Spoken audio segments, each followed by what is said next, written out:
మార్చి 7వ తేదీన భారత్ ఇంగ్లాండ్ మధ్య జరగనున్న చివరి టెస్ట్ మ్యాచ్ ప్రారంభానికి రంగం సిద్ధమైంది. ఈ టెస్ట్ మ్యాచ్ కు వేదికైన ధర్మశాల కూడా అద్భుతంగా ముస్తాబైంది. గురువారం మొదలు కానున్న ఈ టెస్ట్ మ్యాచ్ ఇంగ్లాండ్ కంటే కూడా టీమిండియాకు చాలా ముఖ్యం. ఎందుకంటే ఇంగ్లాండ్ ఎలాగూ WTC ఫైనల్స్ చేరే సీన్ లేదు. కానీ టీమిండియా గనుక ఈ చివరి మ్యాచ్ కూడా గెలిస్తే WTC ఫైనల్ చేరడానికి మార్గం సుగమం అవుతుంది. దీంతో ఈ మ్యాచ్ లో కూడా గెలిచి WTC పాయింట్స్ టేబుల్లో టాప్ లో ఉండాలని అభిమానులు కోరుకుంటున్నారు. ఇక ఈ సిరీస్ భారత్ జట్టుకు చాలా మేలు చేసిందని చెప్పాలి. ఎందుకంటే యువ ఆటగాళ్ల అవకాశాలు దక్కించుకుని తమ సత్తా ఏంటో నిరూపించుకుని భారత క్రికెట్ భవిష్యత్తు గురించి భరోసా కల్పించారు. ఇక చివరి మ్యాచ్ లో కూడా భారత్ జట్టు గెలిపే లక్ష్యంగా 3 మార్పులు చేస్తూ జట్టును సిద్ధం చేసింది. ఆ వివరాలు చూసినట్లయితే ఓపెనర్లుగా రోహిత్ శర్మ, యశస్వి జైస్వాల్ భారత ఇన్నింగ్స్ మొదలు పెడతారు. వన్డౌన్ లో శుభ్మన్ గిల్ ఆడనున్నాడు. 4వ స్థానంలో వరుసగా 3 టెస్టుల్లో ఫ్లాప్ అయిన రజత్ పాటీదార్ ను తప్పించి దేవదత్ పడిక్కల్కి అవకాశం ఇవ్వనున్నారు.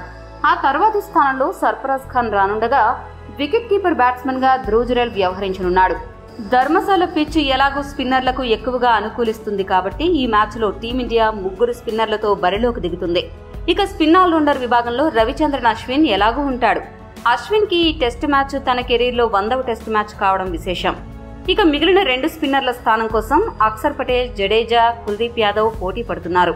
సిరీస్ ఎలాగూ గెలిచాం కాబట్టి జడేజా, కుల్దీప్ లలో ఒకరికి విశ్రాంతినిచ్చి ఆ స్థానంలో అక్షర్ పటేల్ ను తీసుకునే అవకాశం ఉంది. ఫాస్ట్ బౌలింగ్ విభాగానికి వచ్చేసరికి ఈ సిరీస్ లో పెద్దగా రాణించని సిరాజ్ కు విశ్రాంతినిచ్చి అతడి స్థానంలో జస్ప్రీత్ బుమ్రాను తిరిగి జట్టులోకి తీసుకురానున్నారు. మరో ఫాస్ట్ బౌలర్ గా యువ బౌలర్ ఆకాష్ దీప్ కొనసాగుతాడు. అరంగేట్ర టెస్ట్ మ్యాచ్ లో బాగా ఆడిన సర్ఫరాజ్ ఆ తర్వాతి మ్యాచ్ లో ఫెయిల్ అయ్యాడు. అరంగేట్ర టెస్ట్ మ్యాచ్ మొదటి ఇన్నింగ్స్ లో ఆరంభంలో 3 వికెట్లతో ఆకట్టుకున్న ఆకాష్ దీప్ ఆ తర్వాత ప్రభావం చూపలేదు.